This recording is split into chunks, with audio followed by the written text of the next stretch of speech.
Company.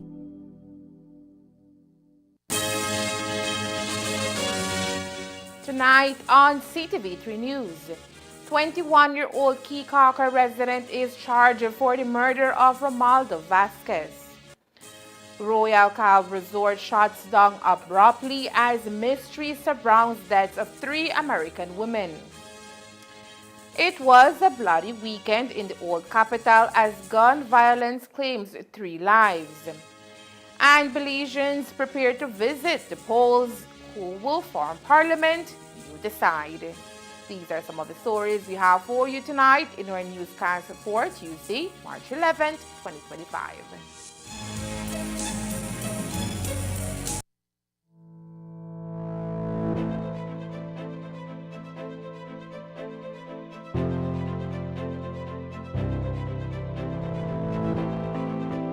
Estimados votantes de Orange Walk Norte, hoy vengo una vez más a pedirles sus apoyos para estas próximas elecciones. Saben, formamos gobierno en un tiempo bastante difícil, abrumados por el COVID y empeorado por la bancarrota en la cual nos dejó el gobierno previo. A pesar de eso, nos pusimos a trabajar y superamos muchos problemas. Por eso hoy hay más oportunidades para todos. El precio de caña está más alto que nunca. Hay más ayudas a los estudiantes para la educación, más servicios médicos gratis en los hospitales públicos. Se ha implementado el National Health Insurance, el NHI. Se han hecho más torneos y maratones. Y se han rehabilitado más canchas con luces. Se han construido más casas de concreto para la gente.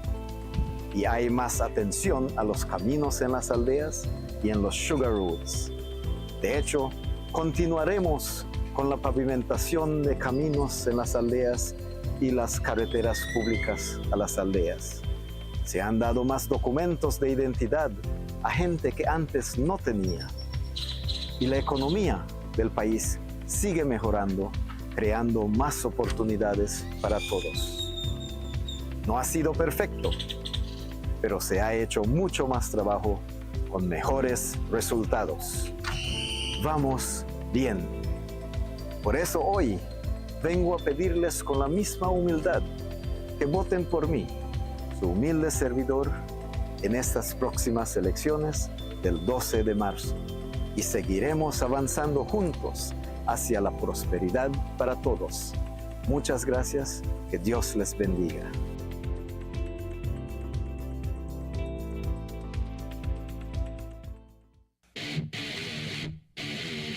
Pro FC is here. On Saturday, March 15th, it's a return of Pro FC to Sugar City. It takes place inside the Orange Walk Multipurpose Complex. The main event is between Orange Walk's very own Thomas Godfrey as he battles the hard-hitting Mexican Ismael Canek Perez. We also have 9 other exciting MMA fights. Doors open at 6:30 p.m. and the event starts at 7:30 p.m. sharp. General admission tickets are only $25 and VIP tickets are $75. Available at Shell One Stop or at the event ticket booth. Pro FC 15. Godfrey versus Paris is brought to you by Broadlight Management, Kevin Bernard for Orange Walk East, Rustic Roof, Hotel de la Fuente, Rude Boy, Best Fit Pharmacy, Zeta Water Orange Walk, the Orange Walk Town Council, and the National Sports Council of Belize. And Azel Riverol, Remax Dorado agent.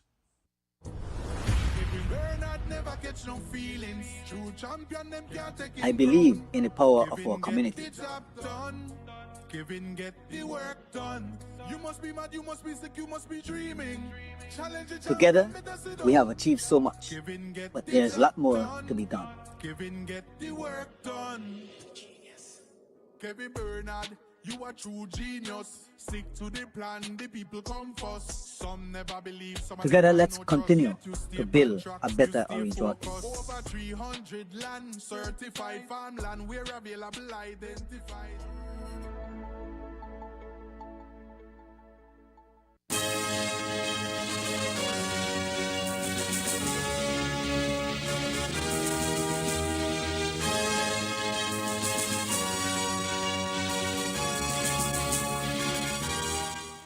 Good evening. With your news also simulcast on Face FM 106.7. I am Joanna Rodriguez. Over the weekend, police in Orange Walk formally arrested and charged a Key-Cocker resident for the murder of 51-year-old cab driver Romaldo Vasquez. 21-year-old Key-Cocker resident Ashton Call was charged with 1 count of murder on Saturday, March 8. This gruesome murder, as we have reported, played out on the night of March 5th on West San Martin Road in the community of Trail Farm. Investigations at the time of the murder suggested that Vasquez transported his killer towards the end of West San Martin Road. There, an altercation reportedly ensued, and the cabbie was stabbed several times, including once to the neck. In an effort to save his own life, Vasquez attempted to flee the area.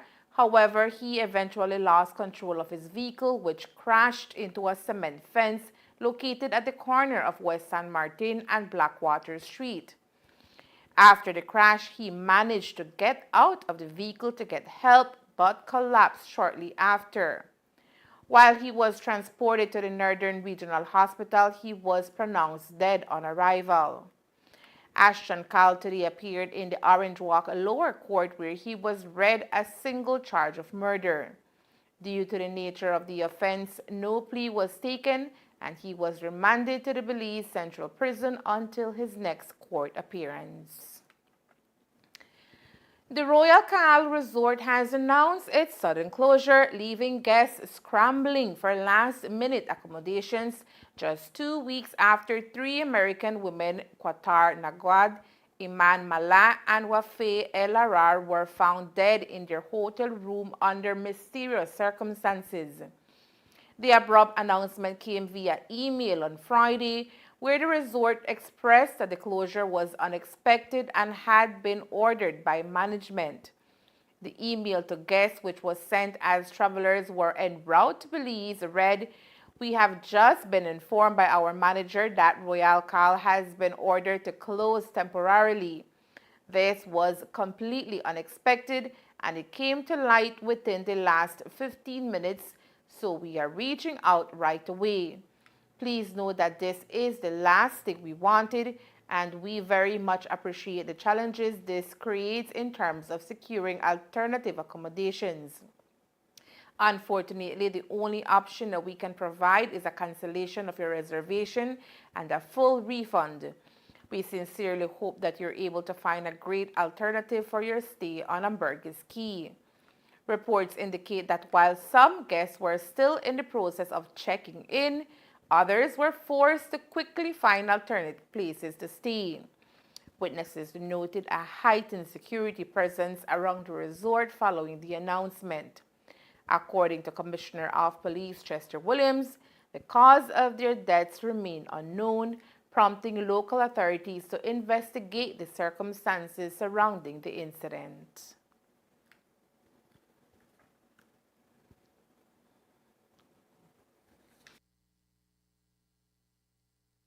Investigation continues in respect of that issue, and the hotel decided on their own to close down for a week to allow investigators to be able to go in and do what needs to be done. Okay, and that includes, it's a multi-agency team, Yes. I imagine? Yes, it is. I understand they're also sending public health in. Public health, fire, environment, police, etc. Yes. Mm-hmm. Is your investigation finding so far, are you all finding anything pointing to any specific single thing that could have led to these 3 deaths? Well, at this time, no, we're still awaiting the toxicology report. I guess that is going to shed lights on whatever we need to know. What drug specifically was in the gummies? We don't know yet, no. Okay, but are you concerned that so far, and I know you can't say too much because they're so little known, but so far, do you believe there was an actor or agent who may have done something that, even if it's selling them drugs, that may have led to their deaths? Or do you believe it was environmental or something within their own environment that produced it? I would rather await the toxicology report before I would say anything in respect of that. In a previous interview, you mentioned that these women wouldn't have been able to enter the country with these gummies. So I didn't say that. Yes, that they. No, I did not say that. So they entered the country with these. I did not gummies say that either. So You said their bags weren't checked. Yes. okay. So has there been any Not sort for of listening, no. leads where they possibly got this from? Is that a part I of it? don't know. No. In a statement released by the families of the deceased women, they voiced their concern over the situation. The circumstances surrounding this tragedy remains unclear and suspicious, and we are seeking answers to understand what happened in Belize. We urge authorities in Belize and in the United States to conduct a thorough and transparent investigation so that we may find the truth and justice for Qatar, Iman, and Wafé. Of note is that surveillance video confirmed that a bottle of tequila was taken up to the room by the women. However, the last report ruled out carbon monoxide poisoning as a potential cause. Police and the Forensic Science Service indicated that tests were being done of substances found during the police investigation, and these tests were expected to take about a month. There was a fire reported over the weekend here in the Orange Walk town over the weekend on the corner of Fonseca and San Francisco streets. The blaze broke out in the wee hours of Saturday morning at the Bab residence, formerly the location of San Francisco restaurant.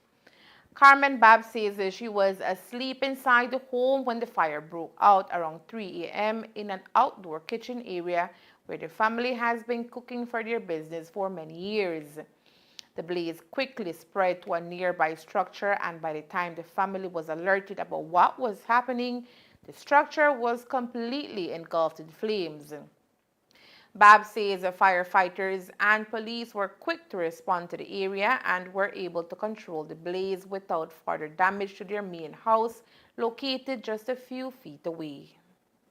Well, it was around like 2:45 when my husband went out, and then he saw that the flamings and that, so he ran to my room and told me that the kitchen was on fire. I tell him, but how comes? And he said, well, I don't know, call it fire engine, but when things like that happen, you get panic, and I forgot about phones and everything and numbers. I don't know who to call, but then I have my son-in-law, and then I know that when I call him, he's one call and he would answer. So when I call Per, he hurry answer, and I tell him, boy, this thing they happen right here, and then he call the fire engine, and lucky thing that the people from the fire engine then hurry come they respond quickly. When I see the police, the serious crime, and everybody were here, I see, and then the people were right here too, because we had a lot of calls too that people were telling, but we were sleeping, right? So I'm happy that people are with us, and worse in this time right now, they would call, and we had calls, we had people coming to visit us and like that. But lucky thing nobody got hurt. It was just the kitchen, but that was a little, like a little house that we had from my childhood. That was my childhood, and that's why we never get rid of it. But then it just burned down, and but we have a fogon, and the fogon got pandat and everything, but the fogon did not destroy. That's still there strong. So you know it, like how it's built with bricks, and it's an old time one. Well, it's right there. The fire started in the kitchen area, according to Bab, since the family had used it some hours prior to prepare food for the day ahead. That was made long time, and still working, because our restaurant had 55 years we run it until when we say we will not do the restaurant. So we still have a place at the takeout, San Francisco takeout, and everything is done in that fogon. The tacos from my son, the tacos is done right there at the fogon. Everything is in the fogon. Do you think that it was something left there that caused the fire, or I'm not sure yet? No, I think that like how there's a lot of firewood, I think maybe a little coal drop and maybe that burn it. Because everything was clean there. They make sure everything is out and everything. But maybe it's just a little thing right there, and maybe it was from the evening and when that catch everything burn, because it's old time. Luckily, no one was injured during the blaze, and only structural damages were reported during the incident.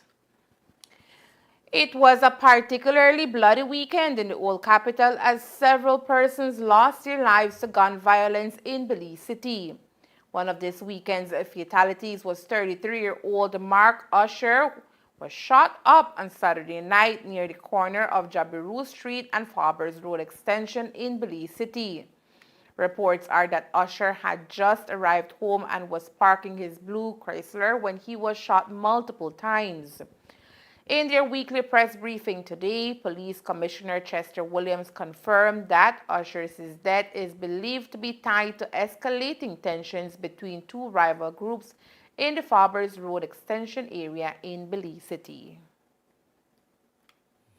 I must say that we had a very long and rough weekend in Belize City. It is one of those weekends that really test the police's ability. And to address the issue with Mark Usher, on Saturday night, police received information of shots fired in the Fabers Road Extension area.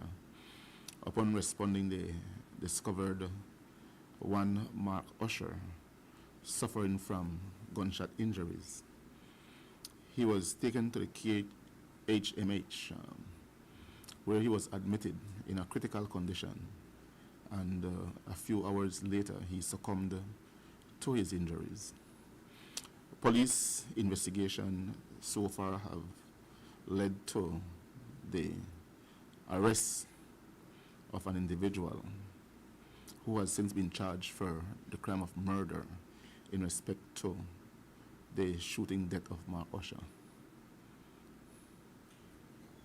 No. Though Usher was rushed to Carl Houston Memorial Hospital, KHMH, in critical condition, he later died from his injuries.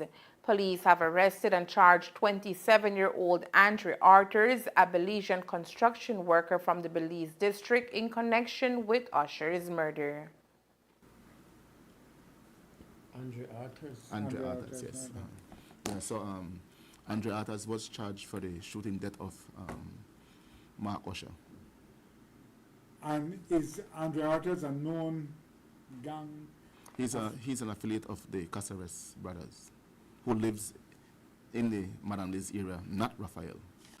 No, I personally know of no information where Mark Usher was under any threat. I do heard, though, that there was some issue reported to the police in respect to the tensions in the Farbach Road Extension area, and LIU were notified of that issue. I know for a fact that the police were trying to find the different players whose name were called in the issue in that Farbach Road area, but the players, upon having knowledge of the police seeking them, they seems to have gone into hiding, and so the police could not have located them. Had they located them, then they would have seen what could be done to have some intervention session between them, but they had went to hide from the police. So was there, why was Mark Usher targeted? Well, again, I do believe from what we're seeing in the investigation, it is issue between the two groups in Farbach Road area. I know you would be aware that that area has been an issue for some time now, with tensions between the two groups that operate in that area, and it is believed that his death is as a result of that issue between the two groups. According to Williams, the police were already taking steps to address the escalating tensions. He also said that this has led to the individuals involved in the unrest to go into hiding, but that the Leadership Intervention Unit, LIU, was notified and is also monitoring the rising tensions. Coming up next, Rafael Cáceres is killed in retaliation of Mark Usher's murder. Stay tuned. El gusano barrenador del Nuevo Mundo representa una amenaza importante para el ganado, las mascotas y los seres humanos. Puede provocar graves pérdidas si no se controla rápidamente. Actualmente no está presente en Belice. Es por eso que la detección temprana es crucial para evitar su propagación. Ayudemos a mantenerlo fuera. No traiga animales de otros países ilegalmente. Si nota gusaneras en heridas inusuales, infórmelo de inmediato. Llame a Baja al 824-4872 o envíe un mensaje de texto al 670-7003. Juntos podemos trabajar para mantener a nuestro país libre del gusano barrenador del Nuevo Mundo y salvar animales. Este mensaje es presentado por Baja, OIRSA, IICA, USDA y el Ministerio de Agricultura, Seguridad Alimentaria y Empresas. Escape to paradise. Centaur is giving you the chance to win an unforgettable getaway at the breathtaking Orchid Bay Resort. Picture this: a stunning beach and a relaxing poolside retreat. One lucky winner will enjoy an overnight stay for two, plus a delicious breakfast, all courtesy of Orchid Bay Resort. How to enter? Sign up for any Centaur service or stay up to date with your payments for a chance to win. Live raffle draw on April 16th on Despierta Belice show. Enter now to win with Centaur.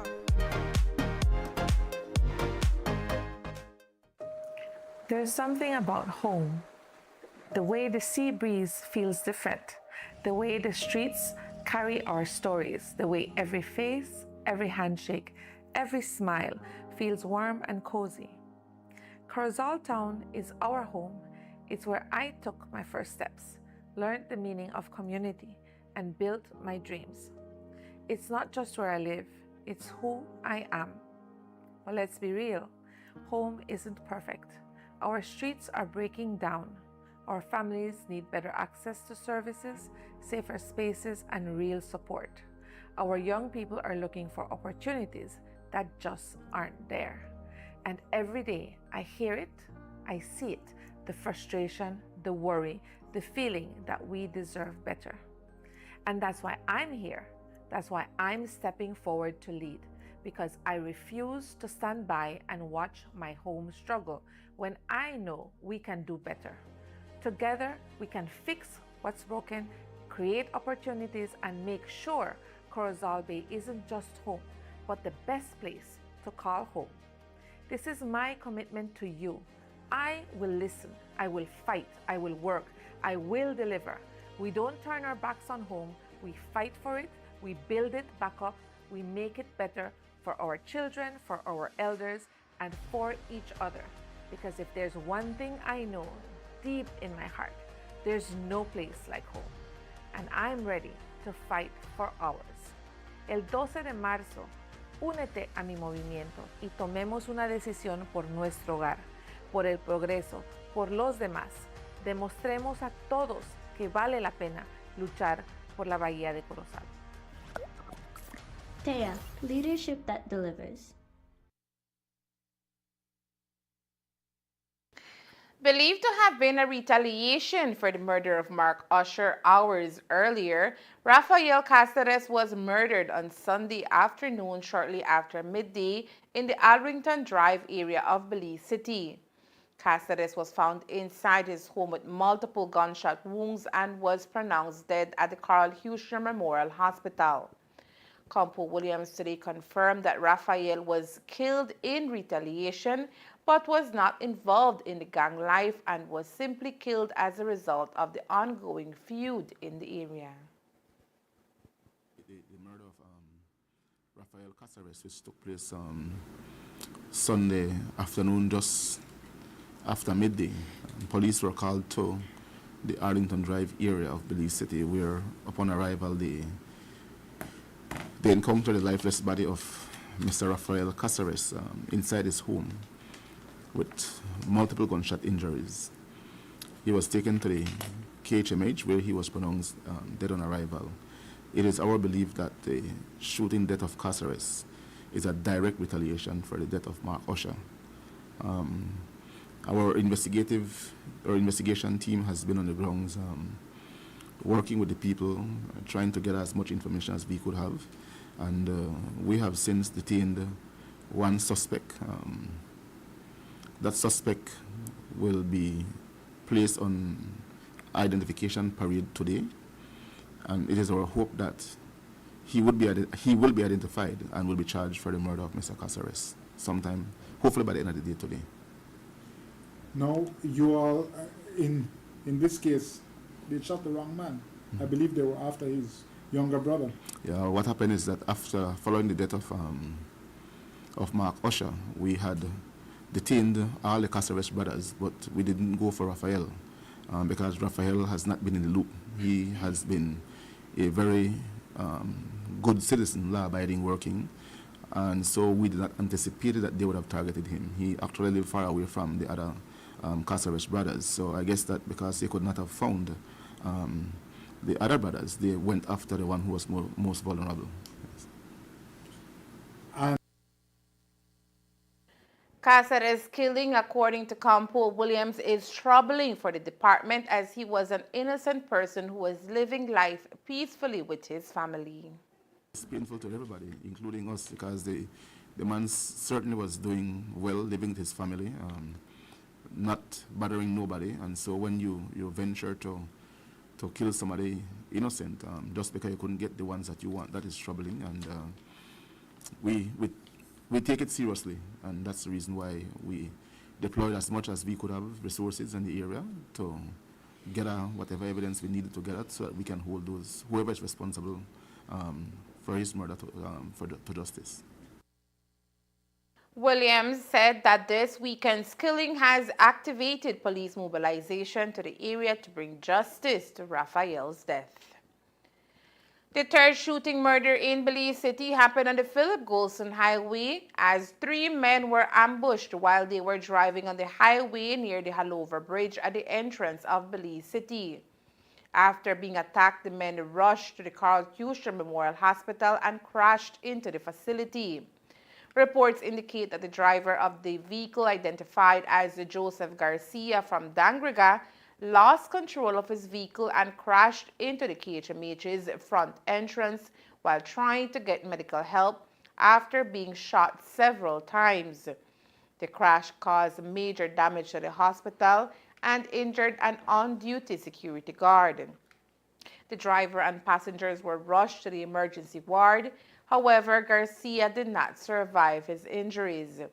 The other 2 passengers, identified as Ronly Petillo and Shamar Faber, received injuries and are being treated at the KHMH. The issue with Ronly Petillo et al. Ronnie Petio and his group were coming from the area of Halover Bridge into Belize City when they were followed by a white vehicle. And that would be a white car and a silver 4Runner. And upon reaching the area of the flour mill, the vehicle overtook them, the white car overtook them, and occupants from that white car fired multiple shots at the vehicle Petio and his group were in, fatally injuring one person.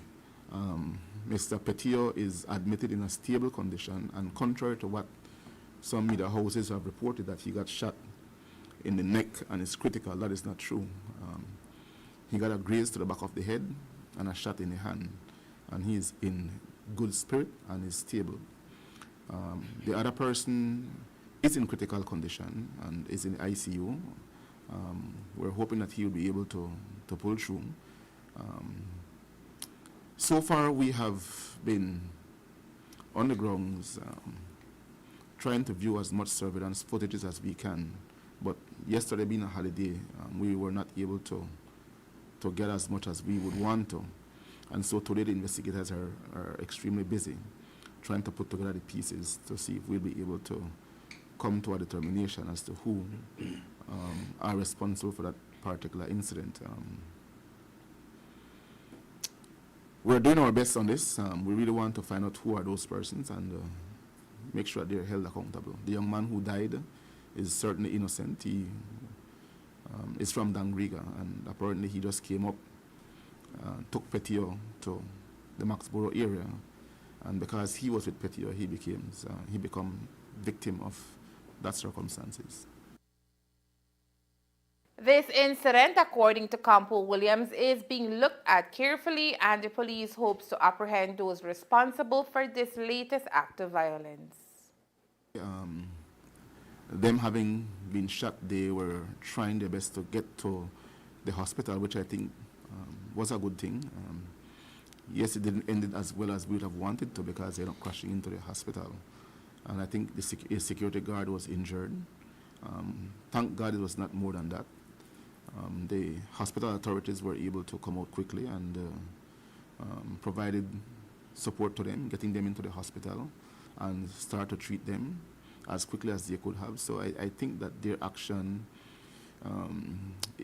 helped in making sure that they were not injured more, because had they stopped on the scene where they were shot, certainly the gunmen would have stopped and finished them off. So I believe they took the calculated decision to just speed off to the hospital, and it worked out well for them, I would want to say. Reporters Without Borders (RSF) is urging the Belizean authorities to launch an independent and transparent investigation into the alleged assault of journalist Louise L.J. Wade by police officers while he was performing his reporting duties. Wade, a reporter for Plus TV, claims that he was physically assaulted by police while filming at Guanacaste Park in Bamopan, the scene of a tragic drowning incident involving 2 men. According to Wade, after the bodies were recovered and officers left the area, he began to record from a safe distance. However, he alleges that upon the police's return, they pinned him against the gate, seized his phone multiple times, and demanded that he delete this footage, threatening him with obstruction charges if he did not comply. Initially reluctant to report the incident, Wade eventually filed a complaint, expressing his belief that the police were attempting to prevent him from exposing their inadequacies in properly managing the recovery of the deceased.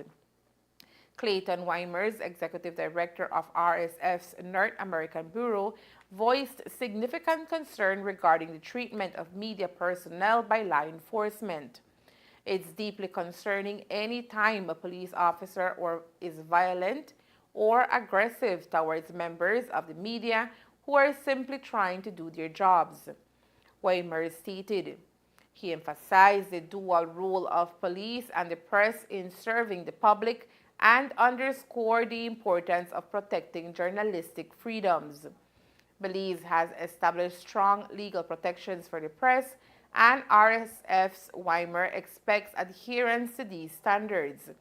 He remarked, while the announcement of an investigation into the matter is promising, this incident highlights the urgent need for the police department to implement stronger guidelines to ensure that media workers are shielded from similar aggression in the future.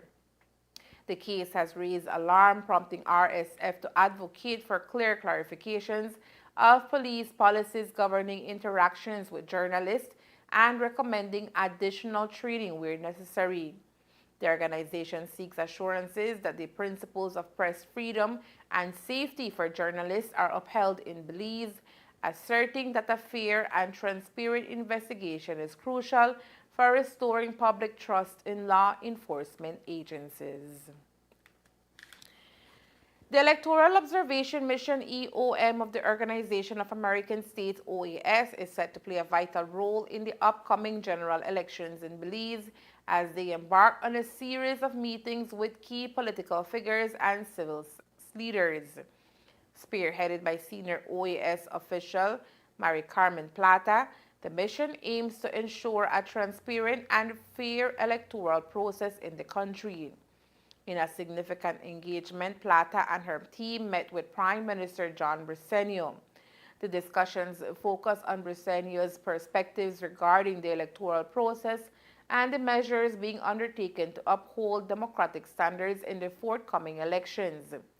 Additionally, the OAS mission held separate discussions with United Democratic Party UDP leaders Moses Barrow and Tracy Panton, further expanding their dialogue with various stakeholders in Belize's political landscape. These engagements are designed to provide a comprehensive understanding of the electoral environment and the concerns raised by different parties ahead of the elections. This undertaking marks the fourth deployment of the OAS Electoral Observation Mission in Belize and involves a team of 12 observers from 7 different countries. The mission's focus areas include electoral organization, technological advancements in voting, political electoral financing, and the pursuit of electoral justice to foster public confidence in the electoral process. In addition to political leaders, the OAS team also engaged with community representatives, including members of the Belize Peace Movement, businessman Jeremy Enriquez from the Belize Chamber of Commerce, NGO coordinator Senator Janelle Chinona, and Elma Kay from the Belize Network of NGOs. The OAS Electoral Observation Mission receives financial backing from several countries, including Brazil, Canada, the Dominican Republic, Italy, Korea, the Netherlands, and Panama, emphasizing international support for Belize's democratic institutions. As the nation prepares for general elections tomorrow, the government of Belize GOB has enacted stringent guidelines regarding the use of official vehicles, aiming to uphold the integrity and transparency of the electoral process. A recent memorandum issued by the Assets and Utilities Management Unit of the Ministry of Finance outlines specific regulations that public officials must adhere to during this critical period.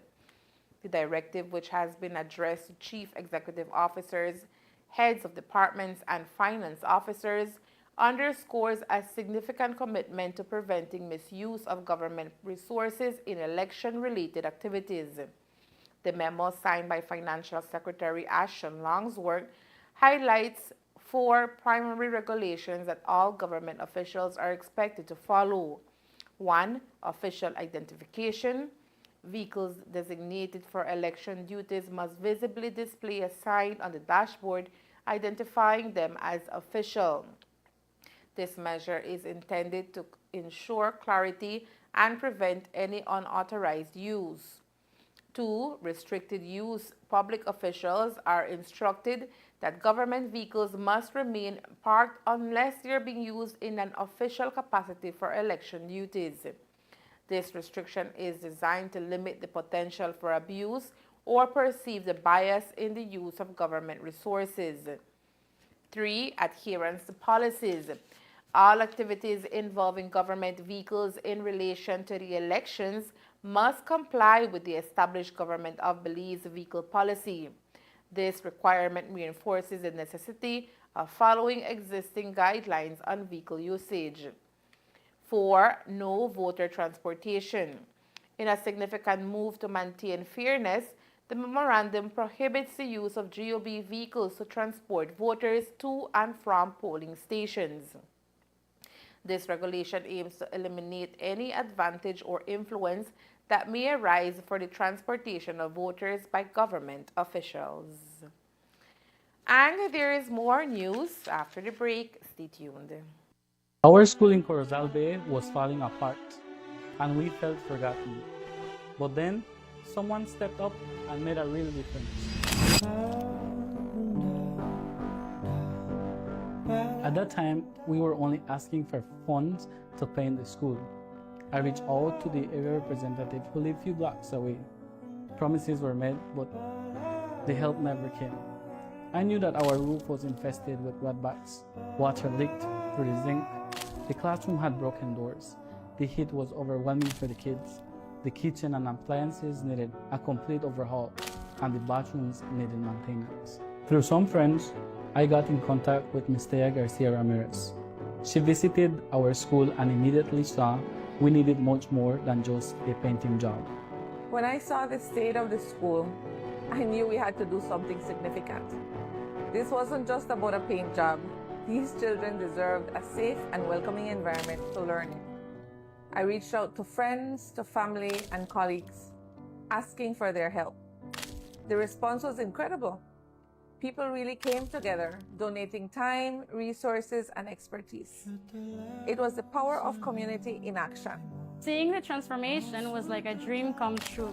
Our school became a place we could be proud of thanks to Mrs. Thea and the amazing community effort. I am Mrs. Catch, a proud parent of 2 lovely kids at Assemblies of God Primary School. This is the type of leadership we need. Someone who sees a problem and brings people together to solve it. Thank you, Ms. Thea Garcia, for showing dedication and for showing me and my family what true community looks like. Together, we can create more success stories just like this one. Let's build a better future for Corozal Bay, one project at a time. Join me and let's make it happen. Thea, leadership that delivers. Escape to paradise. Centaur is giving you the chance to win an unforgettable getaway at the breathtaking Orchid Bay Resort. Picture this: a stunning beach and a relaxing poolside retreat. One lucky winner will enjoy an overnight stay for 2, plus a delicious breakfast, all courtesy of Orchid Bay Resort. How to enter? Sign up for any Centaur service or stay up to date with your payments for a chance to win. Live raffle draw on April 16th on Despierta Belize show. Enter now to win with Centaur.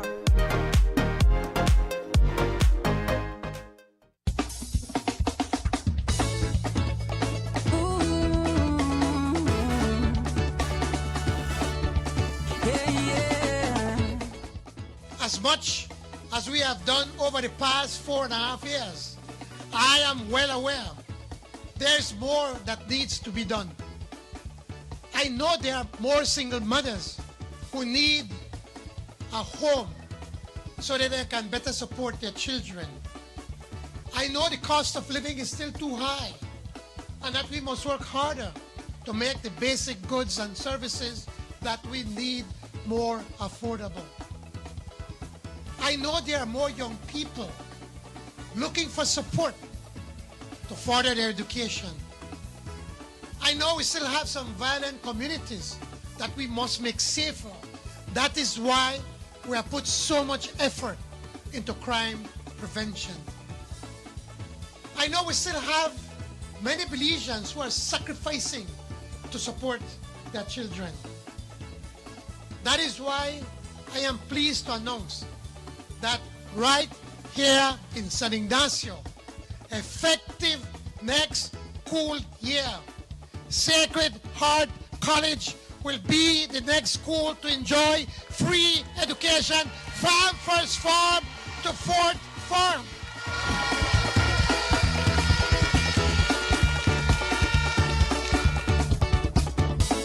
Vamos bien, all the way. We on the track to greatness, todos ganamos. In a heartfelt message delivered on Commonwealth Day, King Charles III emphasized the importance of unity, remembrance, and shared responsibility among member nations of the Commonwealth. His message comes in the wake of last October's gathering of Commonwealth leaders in Samoa, where nations reaffirmed their commitment to collaboration and friendship despite their diverse identities. In these uncertain times, it is all too easy to see differences as problems instead of strengths, the king remarked. His statement serves as a reminder of the Commonwealth's vital role in fostering an environment of support and learning among its 56 member states, which encompass a wide array of cultures, languages, and perspectives. As part of his address, King Charles took a moment to reflect on the sacrifices of the Commonwealth men and women who served in World War II, honoring the over 1.5 million individuals whose bravery contributed to the war effort. We owe a deep gratitude to those who fought for liberty, justice, and peace, the king stated, recognizing their pivotal role in shaping history. He reinforced the idea that the Commonwealth remains a strong force for peace and collaboration in a fragmented world. Looking towards the future, King Charles urged leaders of the Commonwealth nations to maintain their commitment to peace, human rights, and environmental stewardship. There is no more important task than restoring harmony to our planet for future generations, he asserted, highlighting the urgent need for collective action in the face of climate challenges. Commonwealth Day, observed annually on the second Monday in March, serves as a reminder of the ties that bind member nations and the enduring values they share. This year's message from the King resonates deeply as countries continue to navigate through global uncertainties, making the call for unity and cooperation more pertinent than ever.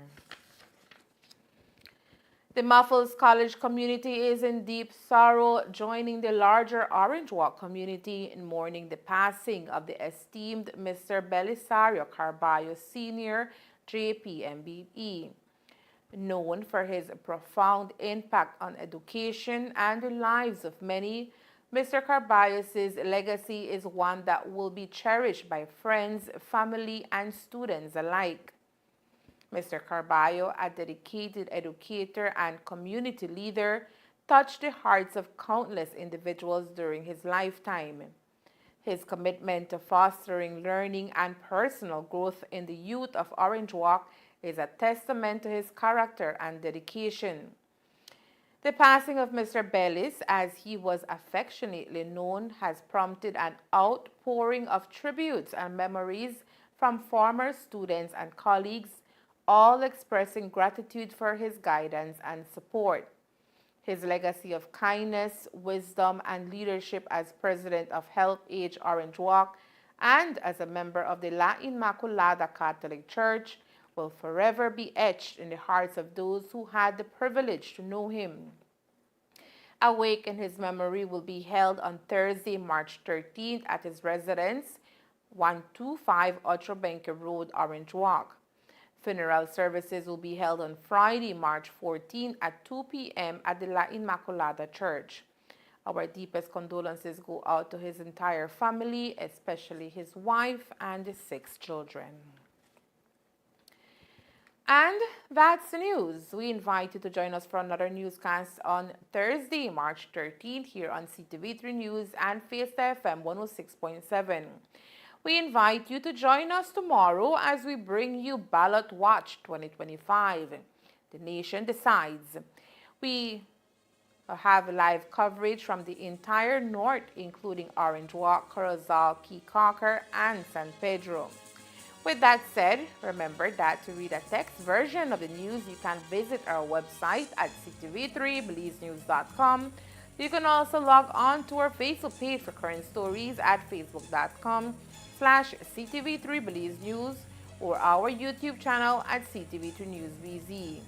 From all of us here at CTV3 News, thank you for watching and listening. Good night.